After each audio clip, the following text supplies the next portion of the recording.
Hey, welcome back. I am very excited to be with Adrianne Pettiford. She's the head of client insights and analytics at Pymetrics, and she has some slides for you to share, and then we'll have a brief discussion on her ideas. And Adrianne, with that, thank you for joining us, and take it away. Thank you so much for having me. I'm really excited to share this information with you. I think this is really particularly timely, although I think some of the things that you've been discussing, you've raised because they're getting more attention publicly. But I think most of us realize and can appreciate that these issues with analytics and how we can bring them to bear to solve problems is really not a new one. It's great to be able to talk about how we can push the field forward using technology. So with that, I'll share a little bit about what we've been doing and thinking about as a community in terms of folks using technology in this space, and highlight a little bit about what some folks that I've been working with are working on as well. So just to kind of give folks a little insight on who I am. I lead client insights and analytics and compliance at Pymetrics. Prior to joining Pymetrics, I actually led investigative analytics at the Equal Employment Opportunity Commission. So basically the branch of folks within the agency tasked with analyzing the data whenever there was an investigation requiring, for example, a class or a systemic lawsuit against an employer. So I brought kind of that same mindset and mentality to Pymetrics, where we've taken the approach of being a little more proactive. And I think it's a practice that we're seeing more and more other vendors in this space engage in. And so I'm really excited that we're doing that. So when we think about the opportunity here, we're really talking about trying to close this gap. When we look at what the U.S. population looks like, or really even global populations at large as well, we're seeing that by and large, when we start looking at corporate America and those who have access to employment opportunities, the funnel is not quite right. So you're seeing a large gap between white individuals being kind of the overwhelming majority in corporate America, despite not quite being that large of a proportion of the overall population. And really what it comes down to is a disadvantage largely to Black and Hispanic people, particularly in the United States. But really, we see these same sorts of disproportionate rates of minorities echoed throughout many countries. And so this really is a global issue that we're tackling. Where does this come from, though? So when we think about how do we go from a relatively diverse population, how is it that we're less diverse in corporate settings? Some of this really is driven by the differences in the way human beings make fast and slow decisions and how those decisions come into play with regard to making employment decisions. So for those of you familiar with Daniel Kahneman's work, he's really pulled together, in Thinking Fast and Thinking Slow, he's pulled together a number of articles and kind of results that other scholars in the field of cognition have presented. And basically, the take-home message is our brain really makes decisions in two different ways. There's a slow thinking process, and this is kind of reflective, methodical, it's nuanced. It's those processes that require you to really take pause and think about all of the pieces of information that go into informing a decision. Fast thinking, however, is the decision making that sometimes we're not even really aware we're making. It's immediate, it's instinctive, it's based on patterns. Typically, people are thinking about fast thinking when we're talking about unconscious bias and discrimination. Much of that happens as a result of these typically adaptive heuristics that individuals over time learn. They tend to be helpful in kind of being able to know when you should avoid threat or when you should pursue something that's positive. Unfortunately, though, when we start thinking about hiring, what this means is that folks who are making fast decisions, such as the really short amount of time that folks spend reviewing resumes, unfortunately, folks might be tuning into, unknowingly, information that can be used in a discriminatory manner. So we may be picking up on things like a person's gender based on their name, or a person's age based on their graduation date. Perhaps it's their race, ethnicity based on the university or the zip code. So those sorts of information, unfortunately, can shape the way that we make really fast decisions And we do have instances in hiring where those fast thinking processes are quite important. So when we think about how do we navigate around this and debias the fast thinking, a lot of folks start thinking about unconscious bias training, right? You send your managers and your HR recruiters through unconscious bias training and all will be well. Unfortunately, most unconscious bias training really works to address the slow thinking process. And in fact, we see evidence from a recent meta-analysis across 30 studies of unconscious bias training, and they didn't find any evidence that these interventions work. In fact, what they can do is sometimes undermine existing efforts to address bias by causing organizations to feel confident that they have combated prejudice despite the fact that the training doesn't work. So what ends up happening is those individuals who undergo training are less likely to reflect on how bias affects their decisions in a way that's linked to the slow thinking process, because they feel like as a result of having gone through training, they've kind of nipped the problem with the fast decision making in the bud. And that's really troublesome. However, we do have some ways to kind of navigate it. And this is an area that we really need to be mindful of addressing, particularly now, as many organizations are ramping up to address discrimination within the workforce, especially in light of recent events. So you're going to see more and more organizations reaching out to people who are consultants, trainers, educators in the diversity and inclusion space. And some of them may unknowingly buy into unconscious bias training and lean on that as opposed to really digging deep and understanding what does work. We do have some things that work. So on the heels of a 2018 session with scholars and researchers, academics, as well as some folks that are in the business world, the WorkWorks report came out. And this was a consortium or meeting of the minds, if you will, that was hosted by Harvard's Radcliffe Institute. And they came together and they released kind of the thinkings and learnings from that session. And I really encourage folks to take a look at that. But it really does pinpoint some evidence-based ideas and ways to address inclusion, diversity, and equity in the workplace. Some of those include an anti-bias tech stack, which is what I'll be talking through today. Fortunately, we do have tech tools that can help address these and that are grounded in evidence-based research. When we start thinking about where we're seeing bias breaking down workplaces, we really initially start at the pipeline. So if we're thinking about kind of the workplace and how individuals engage with workplaces as a timeline, in the very beginning of the timeline, we're talking about the pipeline. Where are you identifying candidates? Where are you doing your recruiting? And then we see that pass on to decision making. So we have to break this cycle as early in the process as we can if we're actually going to see changes that translate into a more diverse corporate America that truly represents the diversity of the country.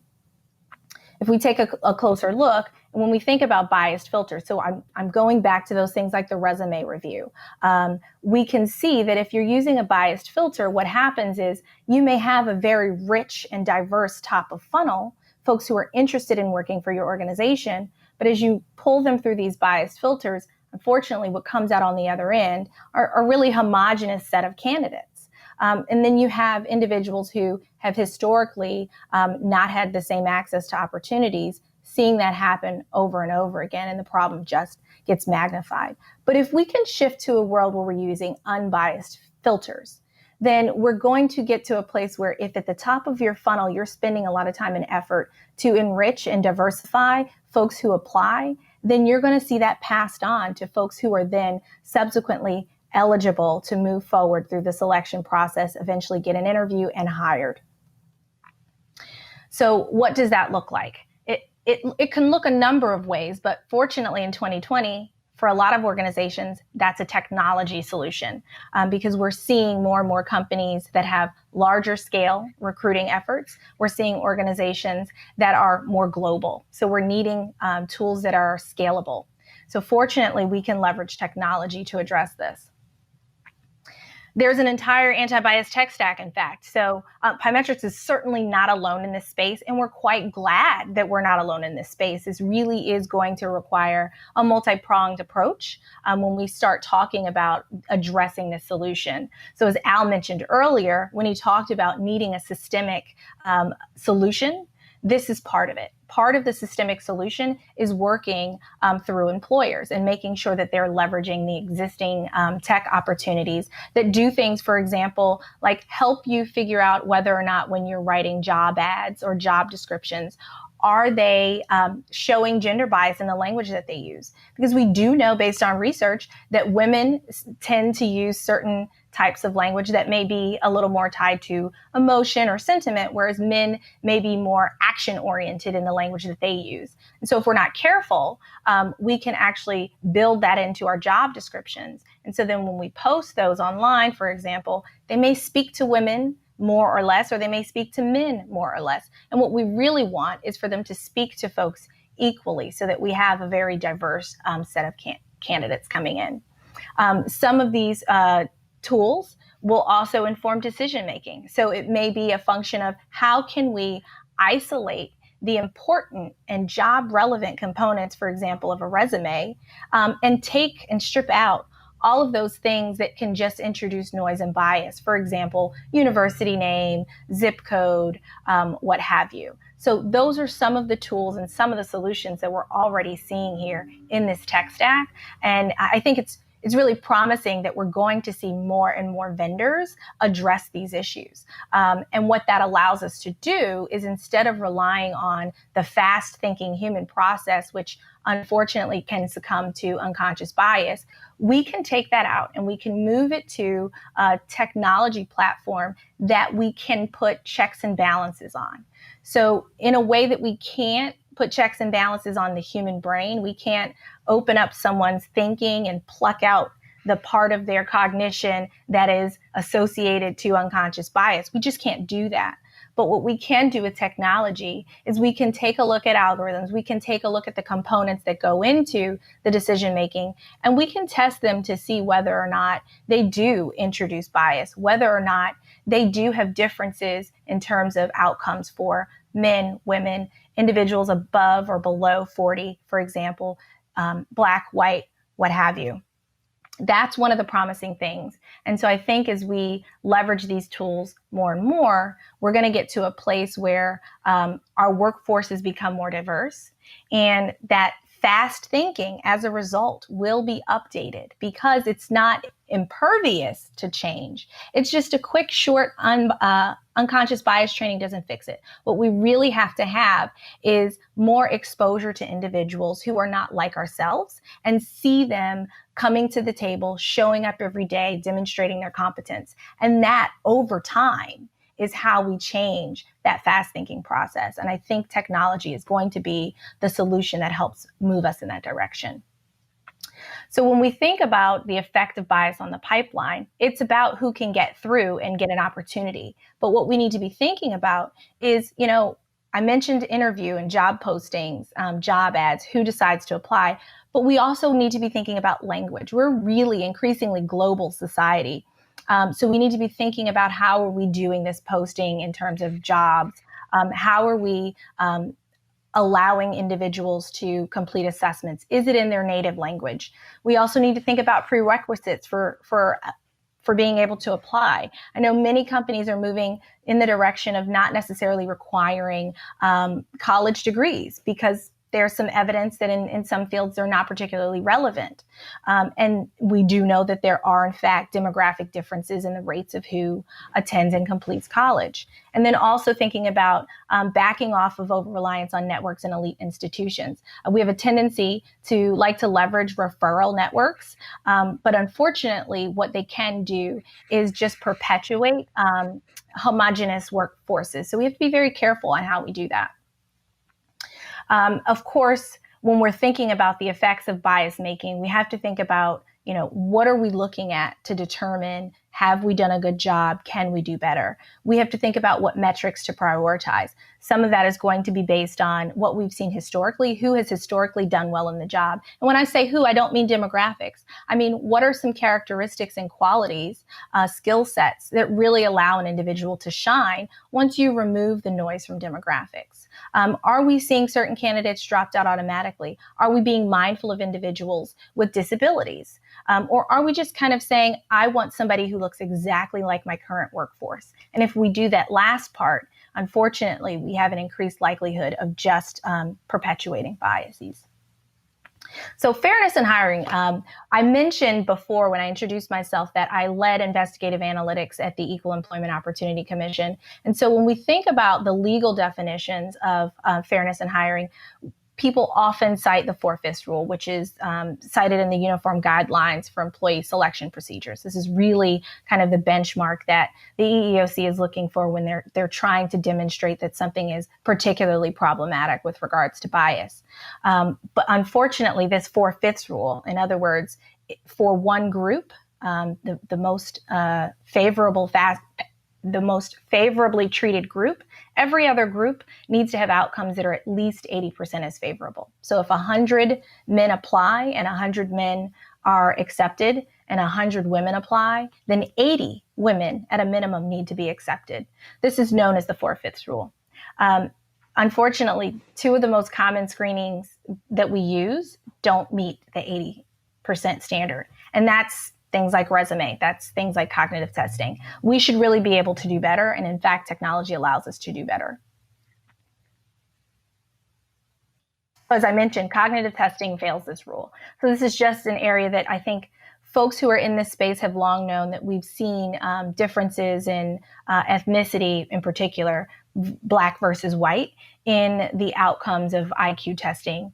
And what ends up happening in this space as a regulator, a former regulator, what ends up happening in this space is there's kind of a clause to you guys that says, okay, if you don't meet 4/5, but you can demonstrate validity, then you're good to go. But we should really be doing better than that at this point because we have access to so much more data. We can tap into things that are much more job relevant and locally specific to a job at hand rather than generally and broadly applicable. And we can get better and we can say not only can we be valid and related to the job and specific, but we can be fair. One of the other things that I mentioned before was resume review. When we look over decades of research, specifically from a 2017 meta-analysis, we see that the rates of callback for Black candidates is particularly low. We're actually seeing it 70% of that of white candidates. So in resume screens, only 7 Black candidates for every 10 are being called back. And that's a problem. This has been the case for 30 years. We've known about this for 30 years, and we haven't yet fixed it. But we're now at a time where we have tools that can address this. One of the things that we've been able to demonstrate at Pymetrics is closing that gap between Black and white applicants. What we find is that not only can we produce assessments that are linked to the job and are in fact valid, but they're also fair. So we're better aligned with some of these best practices in this space, both from fairness and accuracy. So what we see is that it's actually 20% better at screening qualified Black candidates versus the human resume, and 180% better than cognitive testing. I think this is the type of movement forward that we're seeing now and that I would expect us to continue to see even more in the future. So when we think about the anti-bias tech stack, we're talking about folks like Power to Fly, Hired Scored. I kind of mentioned Textio as the example earlier in terms of how you might think about biased language in your job description. But these are the sorts of folks that are doing this work to move us closer to parity and fairness. Now, there's something that's particularly important now and that's timely when we think about these things. One is, of course, thinking about racial disparities that are causing a lack of economic opportunities for Black, Indigenous, and people of color. And we really need to move forward with these tools now more than ever. if we're really going to dismantle structural racism and discrimination, it's really fundamental that we take advantage of all of the tools at our disposal. And I think these employment space tools are one of the best ones that we can implement. And because we're not rushing to develop them here, we've got folks in this space who have been around quite a while. We can be very careful to understand that they've been in the making, and this isn't going to be haphazardly thrown together. The other thing I'll add is that in light of COVID-19, what we're seeing is that an even greater disparity for women and people of color in terms of job loss. And in order for our economies to cover, we've got to get people back to work. And we have to do that efficiently, and we have to do it fairly. And so the best way to really do that is make sure that we are deploying tools that are bias-free and valid. But I want to add one more thing here and to this picture. As we start moving towards diversity, we've got to think about inclusion, because diversity is not enough. Once you've got someone in the door, you've got to make sure that you're giving them equal access to opportunity, specifically engagement, retention, development, and advancement. And there's substantial data that we have at our disposal to help us understand whether we're hitting the mark or not. And so McKinsey and Company came out in 2018 with a report that really started to uncover the leaky funnel, if you will, for women and people of color when we think about progressing across their the career levels. So we see that there's the most diversity in entry-level roles, and unfortunately, it dwindles down with every increasing promotion, to the point that when we see C-suite, we're seeing overwhelmingly white men and very, very few women of color.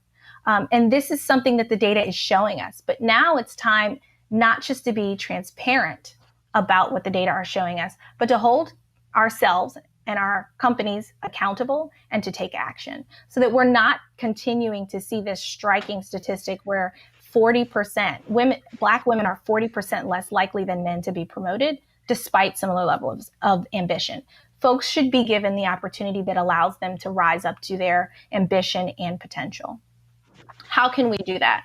Well, I think inclusion is the next frontier for folks in this space of analytics. I think we can use things like sentiment analysis, network analysis to help us uncover what we're seeing with regards to relationships and influence. Because once you give underrepresented minorities a seat at the table, it's important that you listen to them. It's important that you support them by allowing them access to folks throughout your organization that will help them contribute and grow your business. So org analytics is one of the examples of companies that are pulling together resources to engage in network analysis and support companies to understand where there are gaps in employee networks that they can fill in to drive inclusion. And then when we think about development, a company like Landit is actually developing tailored development plans and resources so that folks have more equitable access to development, mentorship, and sponsorship. And that last one, sponsorship, is particularly critical when we think about getting underrepresented minorities and women all the way up to the C-suite. We've got to have that. And I think using the data in these ways to fill in gaps that we're finding in organizations is really the next frontier, and where I'd like to see us as a field go. Thank you. Adrianne, that is fantastic. I cannot celebrate what you shared enough, and just the way you did so, I think, was so clear and compelling. I want to bring you in and implement, and let's go. So I have some pointed questions in the balance of our time, and I'll just start off with this.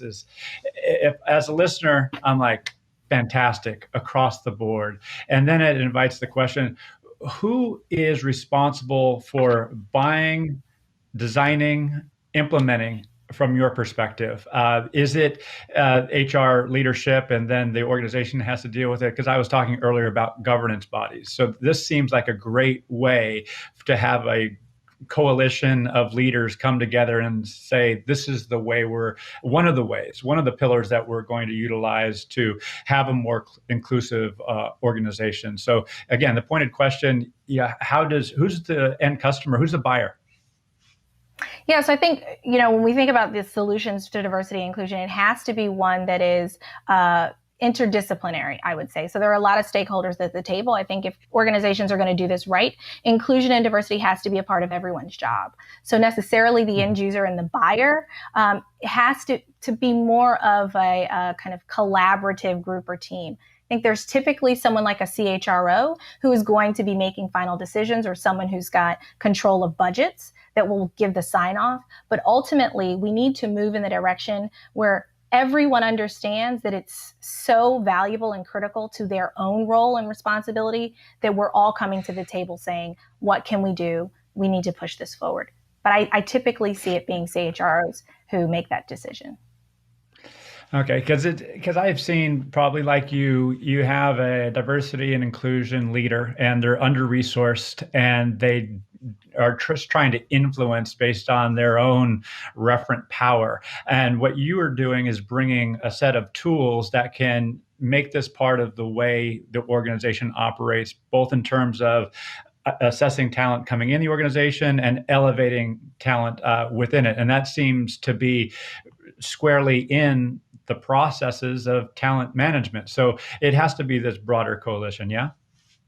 Absolutely. It absolutely has to be. Yeah. Yeah. And so, another pointed question, if I am listening, it's like, okay, this is a expensive thing for large organizations. However, this arguably, if again, we have a systematic problem, at what point, in terms of mass, should organizations be thinking about this, you think? Yeah, I think so. If we're not careful, we'll think that it's only a big organization problem. But what happens is you end up scaling an organization. If you're not thinking about it from the very beginning, things get out of hand and they become very difficult to resolve and repair. So I think the tech industry is one of those. We can look at a whole number of organizations in the tech industry that were so behind the curve in starting to look at diversity and inclusion that now we're seeing things like 3% of people on science and tech teams in tech organizations are Black, which is ridiculous when you think they're 13% of the American population. And it's because that wasn't considered before a company began to scale. So I think that these solutions, many of which can actually be deployed and implemented on smaller scales and for lesser money, I think it's important that smaller organizations also consider the use of these tools, even if they don't necessarily have the ability to develop them in-house, partnering with other vendors, and just really leveraging the existing literature out there to give them best practices so they don't wait too late. Yeah. Well, one more question for you, because you got me excited about this, and I could talk to you for a longer time. And I know we're going to stay on a bit later. It's this, is that if this is implemented and I understand as part of this organization that it's in place and it has traction, then I believe it's going to elevate my level of engagement, my level of faith in the company and leadership that it's doing the right thing. In other words, there's a value proposition in it for all members of the organization. Would you echo that? Oh, absolutely. I think folks tend to think that diversity and inclusion doesn't fall under the profit and loss kind of business pillars, but it absolutely does. If we can increase diversity and inclusion, you have to increase inclusion because folks have to be able to contribute. When you do that, you get more creativity, you get more solutions to ideas, you get folks who are more thoughtful about a broader audience and marketplace that your product or services can reach, that you ordinarily might not have considered if those folks had not had a seat at the table. All right. Well, Adrianne, it's awesome to talk with you. I mean, again, congratulations on what you've achieved there at Pymetrics. Thank you for your insights and the ideas that you've promoted here. I can't wait to learn more from you and your team there, over the months and years ahead. So thanks for being with me today. Appreciate it. Thank you for having me.